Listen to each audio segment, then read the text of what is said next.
about that. Everything's back to normal. Okay, cool. So let's get started. Okay. My Well, ladies and apologies. gentlemen, welcome to Hard Hats Not Required. Your presenter is Shahar Weiss, a software developer with 25 years experience. Weiss worked in many fields and disciplines, from ancient mainframes to tiny systems on chip units. Weiss has extensive experience with 3D frameworks, game development, robotics, USX design, and automation. And ladies and gentlemen, I will give you Weiss. Hey, everyone. Yay! Yay. Okay, thanks for coming in this ungodly hour, at least for us North Americans. Um, and I'm going to talk about work we've done in the nuclear power industry.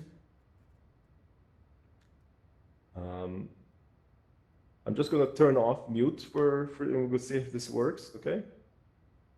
So if anybody has a question, just ask immediately. I think it will be okay. There's not a lot of people here. So I have a company called Packet 39, which I started about 4 years ago. And we develop virtual reality and augmented reality safety and training applications. And one of the biggest clients is nuclear power plant, specifically the one just outside of Toronto. I live in Canada right now, close to Toronto. And I'm going to talk about all the work we've done with them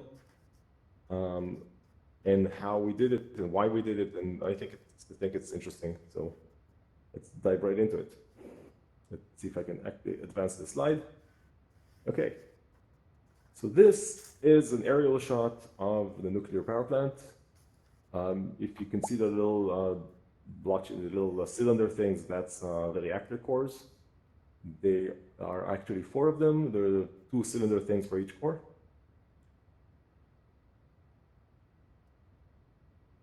Yeah, doesn't work. And it didn't advance for me. I don't know. Did it advance for you all? If you could send me some hearts if No. it advanced. You're So good? Still on this. It's just me. Oh no, you're No. still on the first slide? Hard hat not required. Yeah, Yeah. that's not good. So does anybody know how to actually advance the slide so everybody sees it? I'll see if I can do it. Yes. Yay, Serenity.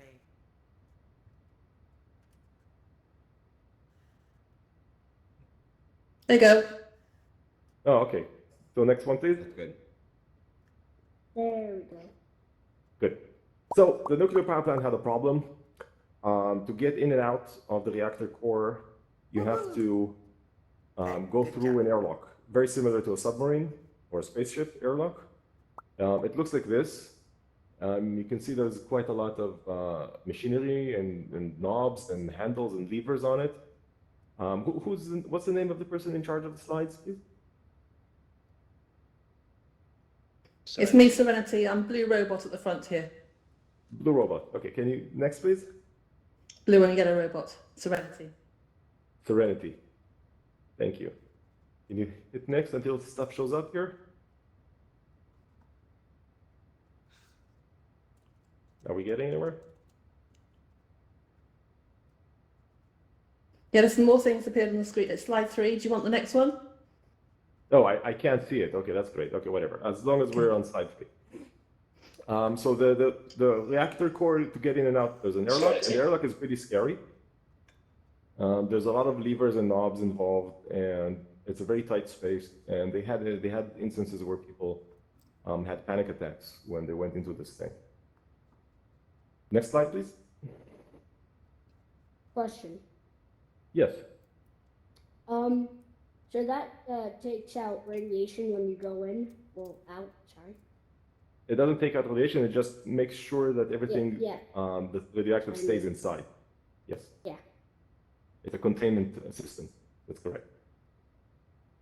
Okay, slide 4. So we decided to do this in virtual reality. Can you keep advancing the slide until everything shows up?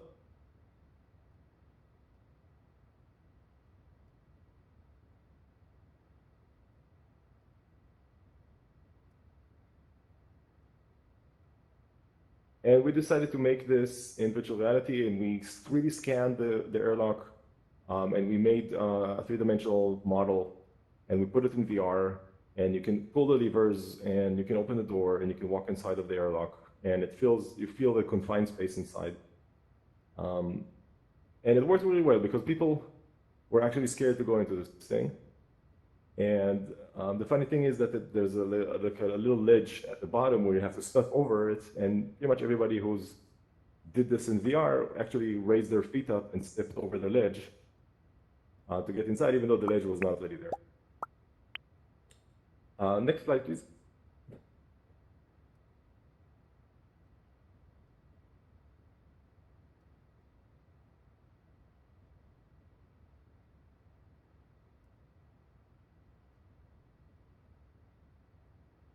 Can you see the two animated GIFs there?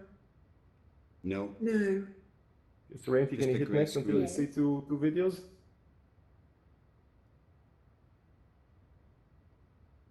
Okay, so I want to talk about something called presence and agency. Do you see the two videos? I can, but I'm not sure if anybody else can. Nope. Can, Can't. cannot see them. Okay. Wait, was that a yes or a no? No, cannot see them. No. Everybody says no. Let's try this again.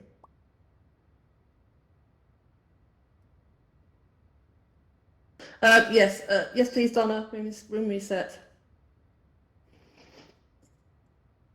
Oh, we're gonna do a room reset? Okay, Mm-hmm. let's try that.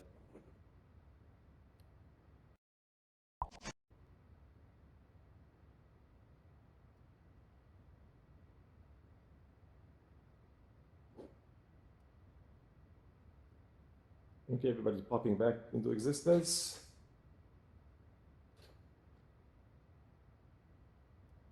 Let's see if we can get the slides going. Mm-hmm.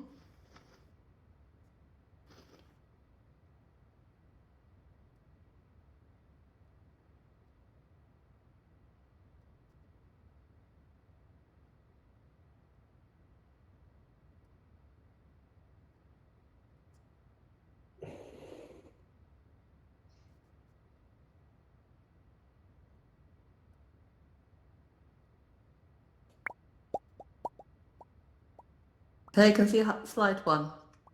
Slide 1, yes, can you go all the way to Yep. slide 4? Okay, Let me try if I can do it. I'm gonna do it. okay. Have a go.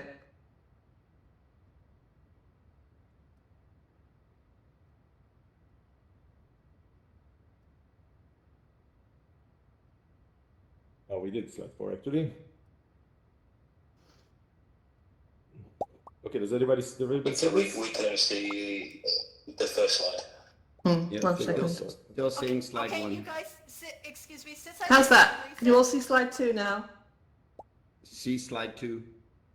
anybody that Yeah. didn't, especially on an Oculus Go or Quest, just do a quick re-enter of yourself. A lot of times after a room reset, Go and Quest users need to do a quick re-enter. That's slide 4. Shall I go further? Yeah, just keep going. Okay.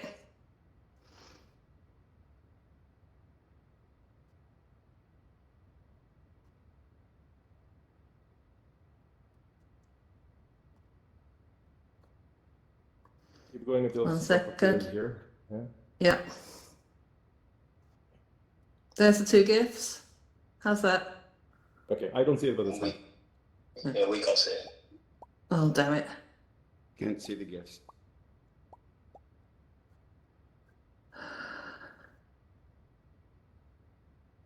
Less than excellent. Donna, are you still here? She is. Yes.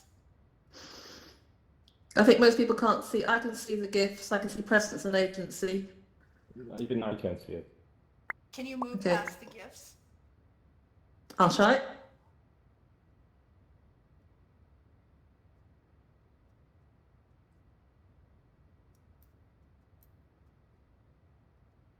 There's slide 6 just coming up. That's one word. It has a picture. Slide 6 is blank. Can you see 6? 6 is blank. Okay, good. No, I don't see anything. Can you move forward? Yeah.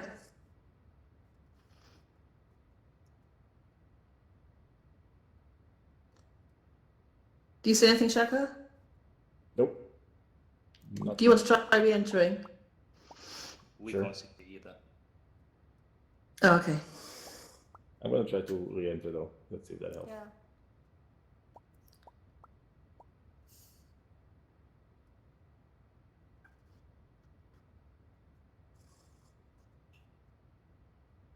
How do you actually leave the room? I am. I was going to re-enter because I can't. I have a gray screen. Were you able to re-enter Diamond?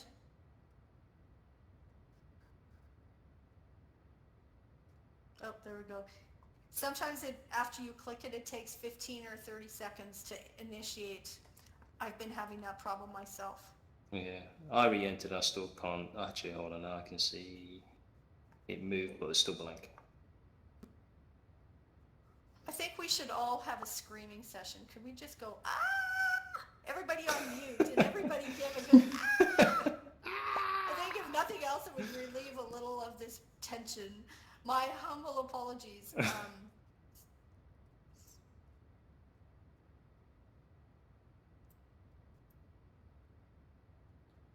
So this slide is blank until you move forward a bit. Okay. Well, I can see a slide, but I'll try moving forward. You should see this like suitcase thing. Oh, we're Yeah, I saw that before. Oh, it's loading. I can't see slide 7. There's a blank screen for me at the moment. Hang on. Yeah. There's now a slide 7. There's a suitcase thing. Yes. We can't see it. Oh, darn.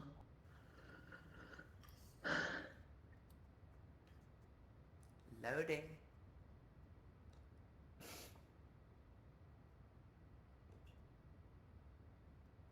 Would this work better as a PDF or what? Can I export it to something? I'm sorry, we're not. It won't accept it. Me either. The only options are Google Slide and slide.com.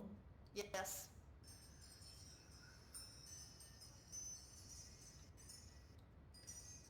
I'll just try The going slide.com. backwards and things. Does slide.com work better? Yes. Yes. That's been our Okay, experience this weekend.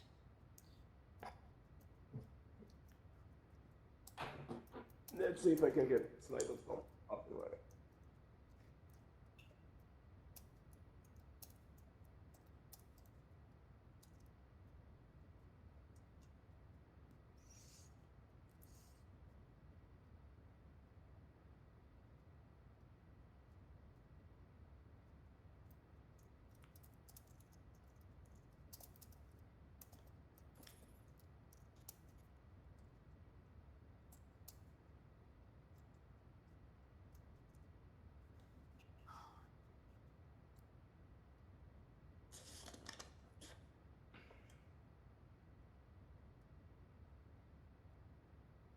Oh, slide.com asking plus money.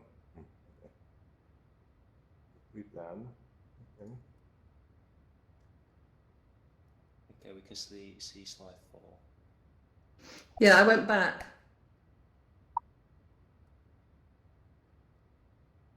Yeah, so do I. I'll go forward again. Yeah, I'll go forward again and see if it works. Slide 5 is blank. It says presence now, then agency, No, we don't see it. then gifts. What I see is a giant flickering screen. Okay. It seems to be when we get to the gifts bit, it goes funny. Because we saw the previous ones. Skip over that one.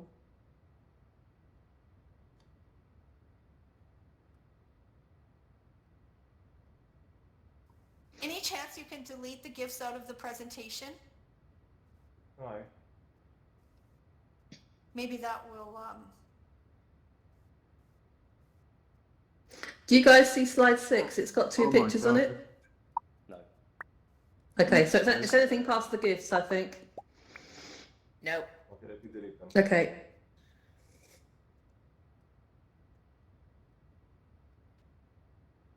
I'll keep scrolling through in case anything appears. Tell me if you see anything at any point. Okay. Then delete it, but you're gonna have to I see it floating. refresh against the browser.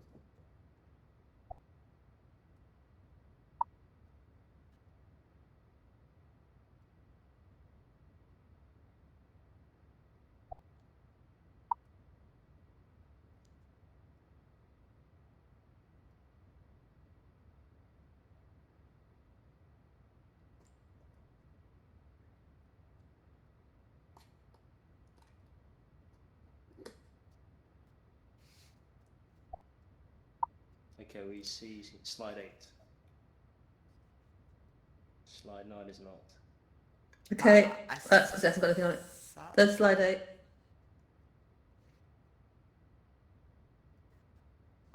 That's slide 7. There's slide 8. You need permission to view this video. I'm in a lecture, look. Crazy. Someone's just waved at me. Should I'm in not a happen because it's social an open video. with other avatars and they can see me and wave. Yeah. We have been having issues Yeah. with videos in Google Slides. Is it possible to delete the I'm in video? like a seminar. They My will be. humble apologies I'm on about mute. that. If we would have known it before the conference, we of course would have told you. My humble apologies. Worries. So there's a problem with These the things never work. Okay, 8 is gone.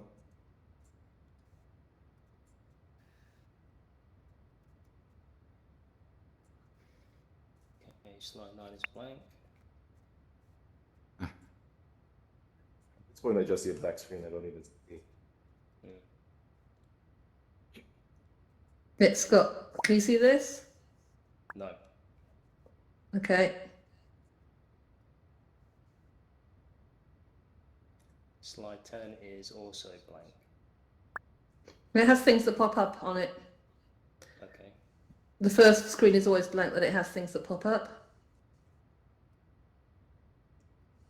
Tell me if you see anything. I'll keep scrolling. Slide 11 is okay. Brilliant. Okay. So it varies.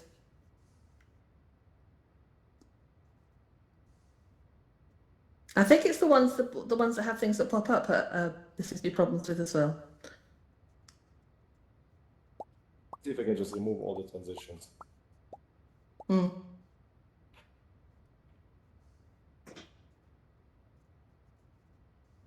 Slide 12 is good. Yeah. Thank you. Luke, next. They can get this working. There's a presentation now on international summit. There's no easy way to remove all the transitions. No. Doing These one by hearts one. are for you guys, for your patience. I really appreciate it. Slide 13, it's got a video, but it says you need permission. Yeah.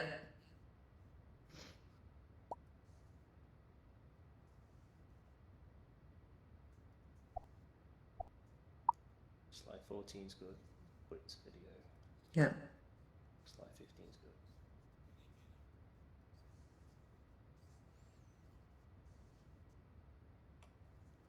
No, I'm not sure it's a technical glitch because the videos are on my account and they're public. Okay.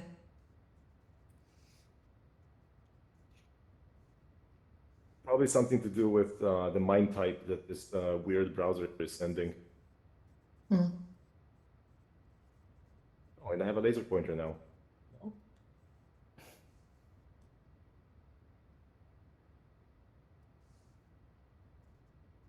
Do you want me to go back to anything? I can't see anything at this point, so whatever That's slide you okay. have, just let me know which one you have. I'm on 15 at the moment, but I've been scrolling through and it's various, some have appeared and some haven't. Let's go back to slide number 4. 4? Yeah. I'm gonna try to re-enter, maybe that will help me specifically. Mm-hmm. Yeah.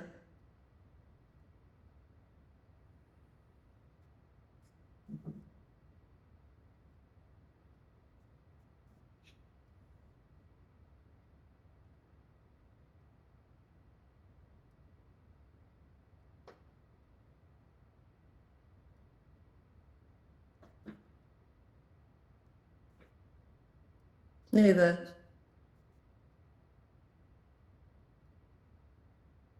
There's 4. I can't see anything, but it's fine. So this is the airlock. Let's talk about that for a second. So we had a unique problem. We wanted to make people stressed out, because that was the point of this training application. We want to figure out who would have a panic attack in this airlock and who wouldn't. And for that, we needed to stress out people in the VR experience. And we found there were different ways to do this. Audio, we found that audio is super important to the experience in total. We experimented with amplifying your voice to sound as if you're in some kind of closed tunnel.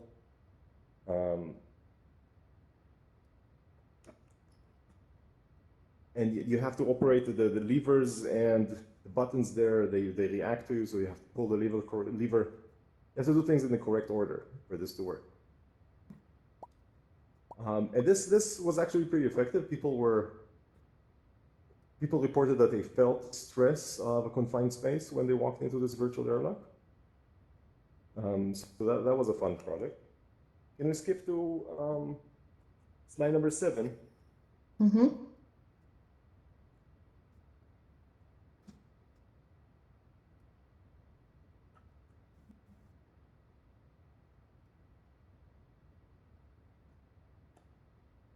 Does everybody see slide 7?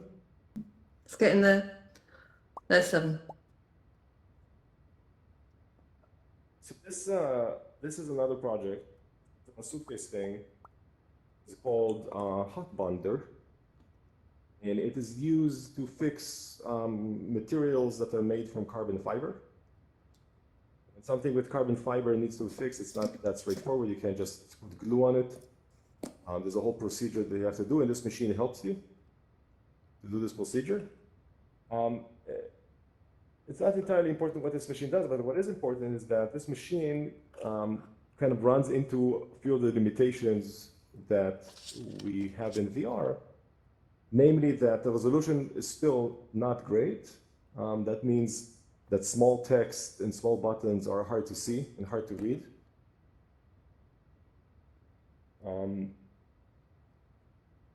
And you don't really have hands, you only have controllers, right? And the controllers, you can grab objects, but that's really all you can do. You don't have like the articulation of fingers. So the solutions we came up with is to give both haptic feedback and audio feedback on everything. So when you touch a button with a virtual controller, there's a little vibration that lets you know that you have touched it. The button will click. And pretty much everything that you can make responsive to, make it responsive. That helps with the immersion. What else we found is that it's okay to cheat, in a sense, and to make things bigger than they actually are. And sometimes to make like a little bubble that floats beside the device or on the device that really makes something very small, very big. So the users, they can relate to this. They can see that this little, in this case here, you can see the little paper thing that comes out of the middle of the device is kind of a printed receipt. And it was way too small to read in VR. So I made a much bigger copy that is glued to the lid of the suitcase. That thing does not exist in the real thing, right? But because they moved in the same way, when the little printer thing puts out a line, it also appears on the big display. So the user can automatically understand that this is actually the same thing. And later, when they come and work with this actual device, they will have this muscle memory and this visual memory of what this thing looks like. And that's really the important part. You don't have to recreate everything one-to-one, but you want to create this muscle memory and visual memory.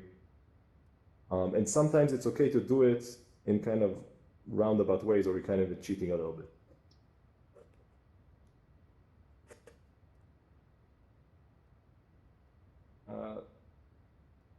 Let's go to slide number 11.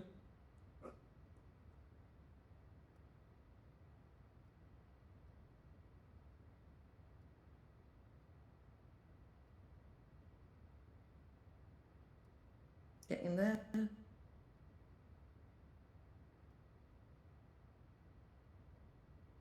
Oops, missed it. There's slide 11. Cool. Slide 11 talks about traction. So when we use a computer, and for the past 30 years, when we have used computers and phones and tablets, we really got used to something called an abstraction layer. And I can see it, but on the screen you'll see all sorts of items that you interact with, and when these items are on the computer display, whether it's a lever or a button or a dial or a drawer that you have to pull, you operate all of these in the same way by putting your mouse cursor on it and clicking. And we got so used to this that we're not even thinking of this as an abstraction layer, but it is an abstraction layer. So I'm taking a complex movement, like turning a knob, turning a handle, and I'm abstracting it into just a single click. And we have been doing this for 30 years because really that's all the options that we had. We had the mouse and we had a keyboard, and that's it. But in VR, we have, all of a sudden, we have more options. And in VR, these abstraction layers are not only not necessary, but they're harmful and they're counterproductive to the VR experience. And you still see this in a lot of applications where they took an application or a game or an experience that used to be on the computer and they ported it to VR. And then in this experience, you point at things and you click them to activate. Even here, in this ArtSpace thing, I have this menu in front of me and I need to point at it and pull the trigger to activate it, right? Why is that? I mean, I want to reach out and touch these buttons. They're there. I mean, why do I need to point a laser pointer item? That's like when you're designing a VR experience, you want to keep in mind that these are abstraction layers. These are 30-year-old ways of thinking, and we need to get rid of it. So if you have a lever in virtual reality, have the user actually grab it and turn. Right? If you have a button, get the user to actually touch it with their hand. Okay, if you have a drawer, again, have the user grab it and pull. Or a box, have it open the lid.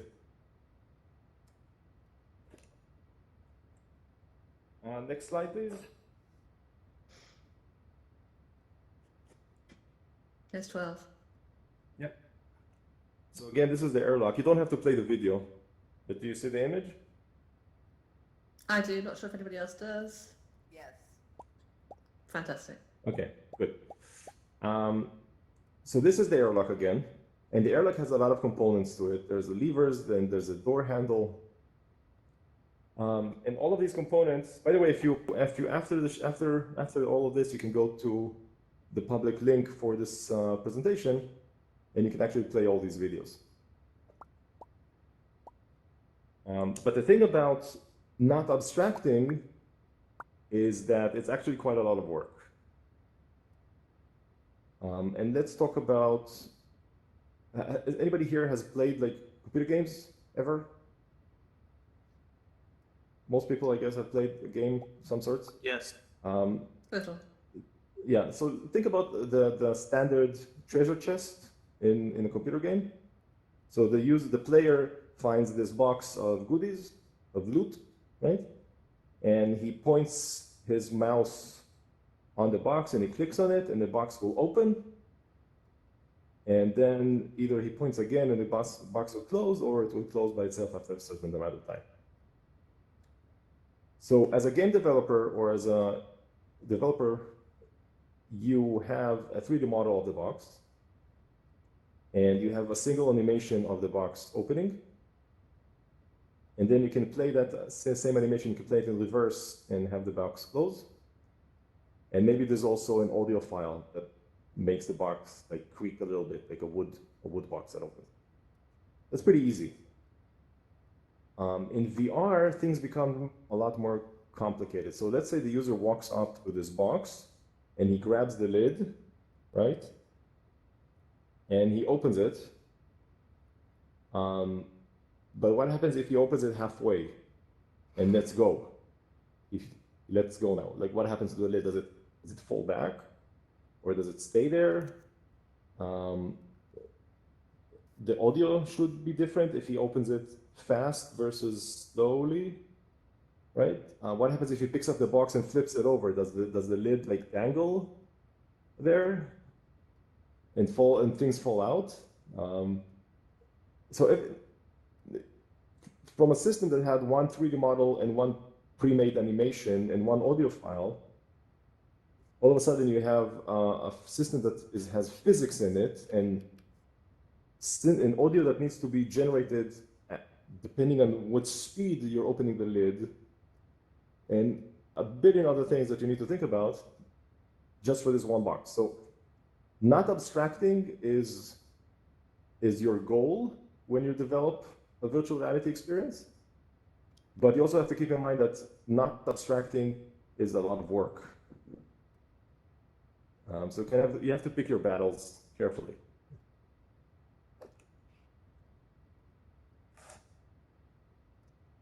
Let's go to, we have here. Let's go to slide number 15.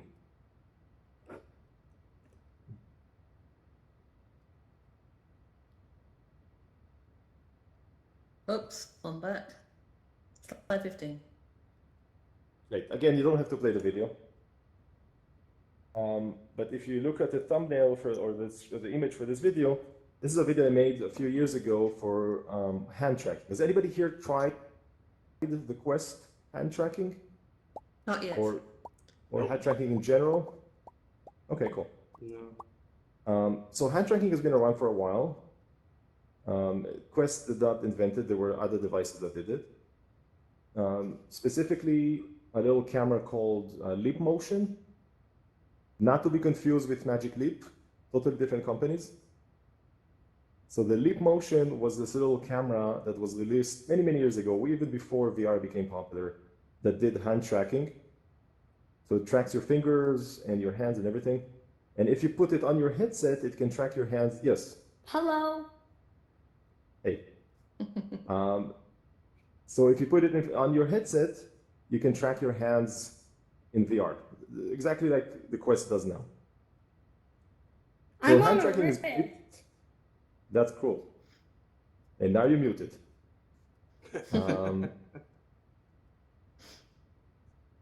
So the hand tracking works with these cameras on the Quest or the Leap Motion camera as an add-on. And hand tracking is neat, but it's not the end-all problem solver for VR, because you don't really have any haptic feedback and you don't have buttons, and buttons are kind of important to do stuff. But I will say that hand tracking is absolutely fantastic for any kind of application where you don't need to hold items. So if you're making a VR experience and you want people to navigate, a menu or operate some kind of menu with buttons. And this is true with VR experiences that are in like public locations where people can either lose the controllers or steal them, or they run out of batteries, or they break. The less parts you have in a system, the better, right? So with hand tracking, you don't have to give them anything. They can immediately see their hands, and they can operate a simple menu by clicking buttons or choosing menu items or stuff like that. I wouldn't use hand tracking for anything that requires holding objects, because that doesn't work well enough, and probably will never work well enough. Because if you think about it, when you hold your hand out like this and you grab an item, the camera, which is on your headset, cannot see your fingers, right? So your hand is actually occluding your fingers from the headset, because this is a natural way of holding stuff. So this will probably never work really well enough for grabbing and holding objects. But for operating menus, it's great. And somebody is singing.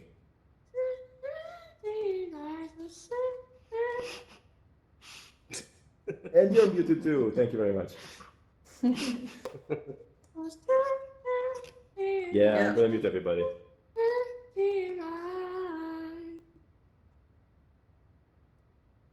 So I had to mute everybody, but we're gonna do some questions in a little bit, so don't worry. Okay, let's go to slide number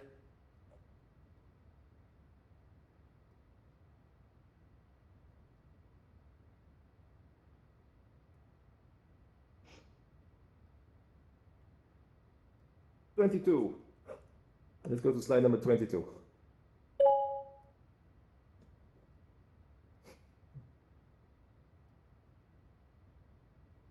Getting there.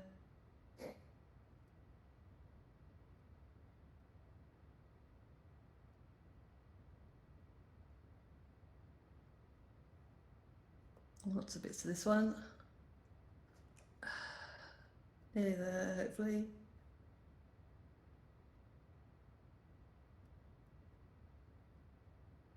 Oops, one too many. 22. Well, 22. Okay, so what you're looking at here is very big pumps. Each one of these 4 pumps is about the size of a small house. And this is an environment that they needed to do some work in the power plant. And they wanted a way to review these things before they actually went there. Because just getting into this environment is a lot of work. You have to put on protective gear and filtration systems, and just entering that room can take 3 or 4 hours of work.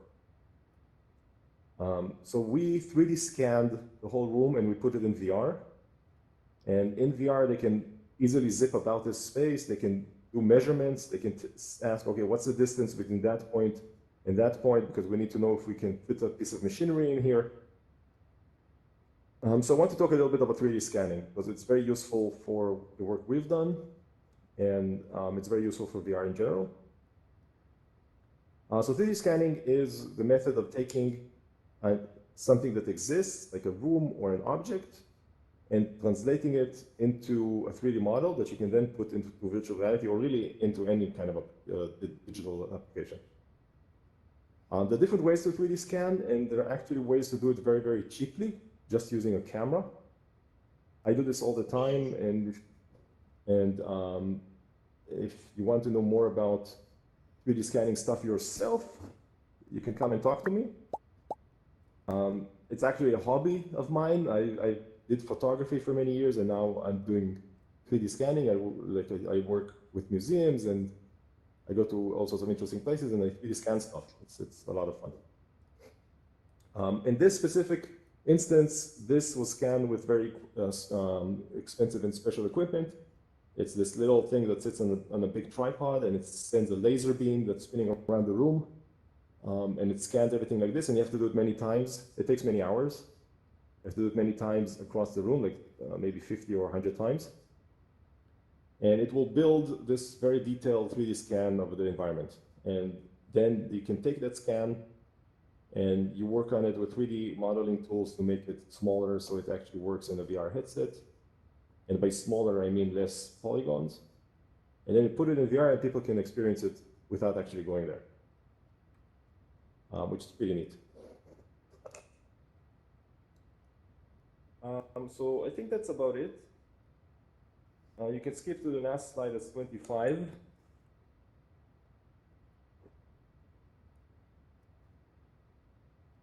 And I'm sorry, this was a bit kind of touch and go in a presentation. We had to improvise a little bit. But all the presentation is... Yes. Ooh, click to raise your hand. Okay, that's new. I'm going to raise my hand. I don't know what it means. You're raising your hand to ask your own question to yourself. Yes. That's fine. Cool. So if anybody has questions, I'll be happy to talk. You can come down here if you want. I'm unblocking. They could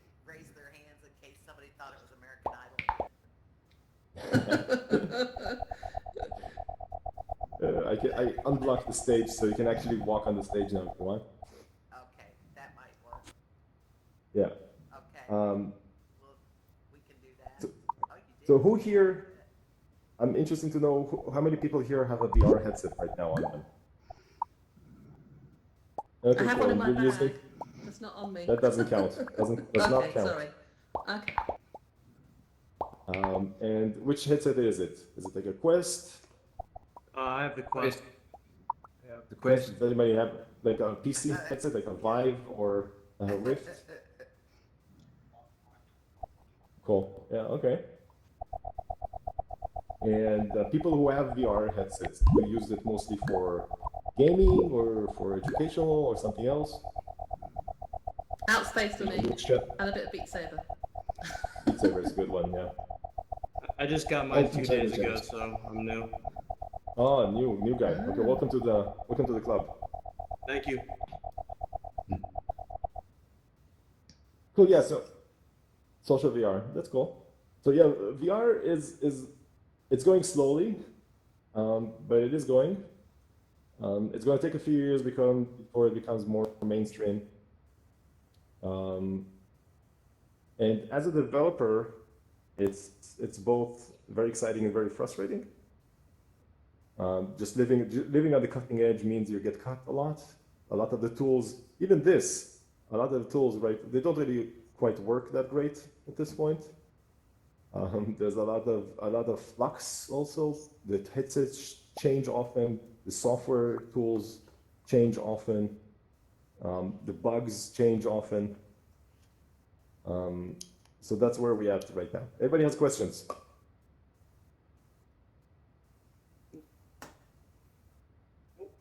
Cool. Yes, shoot.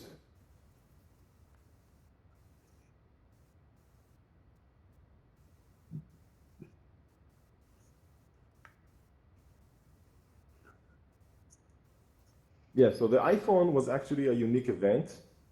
I don't think there's ever been something as disruptive as the iPhone. VR is not going to do that. VR is going to be a lot slower. And the Quest is probably, I would say, like, it's not really the iPhone level event, but it's the first one that's coming close. Where people who have no idea what VR is, or have never tried it, or were never really interested, either get a Quest or they buy a Quest for somebody, and all of a sudden they realize that this is actually a really neat thing, right? Another problem that VR had for many years is that, and I see this a lot. I demo to a lot of people. I just muted. There's some feedback on the line, so I muted everybody. But I will turn it off in a second. So I demo VR to a lot of people.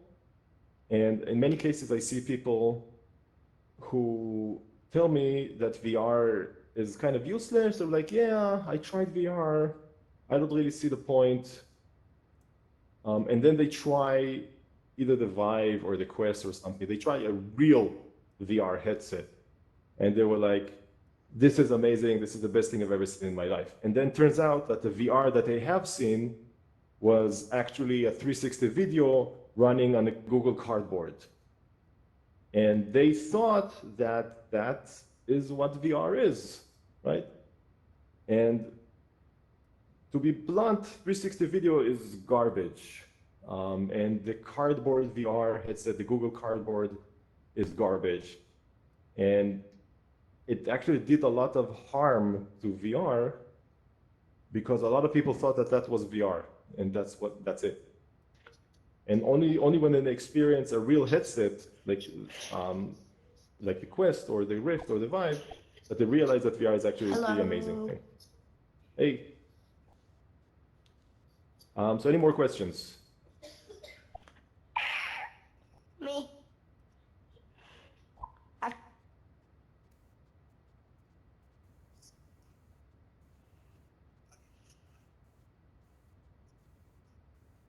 Yes, that's an excellent question. It's like, how do you sell a color television using a black and white television?